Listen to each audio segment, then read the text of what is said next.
बीड जिल्ह्यातील वाल्मिक कराडच्या मर्जीतले जे पोलीस अधिकारी आणि कर्मचारी 26 जणांची यादी मी 27 जानेवारीला जाहीर केलेली होती आणि त्या संदर्भात गृह मंत्रालय आणि पोलीस अधीक्षक बीड यांनाही तक्रार केलेली होती आणि या तक्रारीची दखल घेऊन आता त्या संदर्भातले पुरावे जे आहेत ते मागण्यासाठी मला नोटीस आलेली आहे। बीड पोलीस अधीक्षक कार्यालयात या नोटिसीचं उत्तर देण्यासाठी आणि सगळे पुरावे घेऊन मी सोमवारी 17 मार्च रोजी बीड पोलीस अधीक्षक कार्यालयात जाणार आहे आणि या संदर्भामध्ये जे पोलीस अधिकारी आणि कर्मचारी होते त्या संदर्भामध्ये जे पोलीस अधिकारी गुन्हेगारांना पाठीशी घालतात किंवा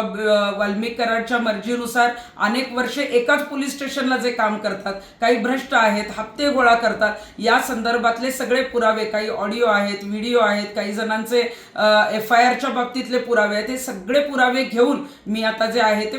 पोलीस अधीक्षक कार्यालयात जाणार आहे आणि माझी गृहमंत्री आणि पोलीस अधीक्षकांना हीच मागणी असेल की तुम्हाला पुरावेच पाहिजे होते ना, आता पुरावे घ्या, पण तात्काळ यातले पोलीस अधिकारी आणि कर्मचारी जे आहेत ते बीड जिल्ह्याच्या बाहेर त्यांची बदली होणं गरजेचं आहे आणि ज्यांनी पूर्णपणे चुकीचं काम केलंय त्यांचं निलंबन होणं गरजेचं आहे। यामध्ये कुणाचा जर राजकीय दबाव असेल किंवा राजकीय आशीर्वाद असेल तर तो आता बाजूला ठेवा, कारण बीडचा जर गुंडाराज रोखायचा असेल तर मात्र आता या पोलीस अधिकाऱ्यांना बीड जिल्ह्याच्या बाहेर घालवणं गरजेचं आहे।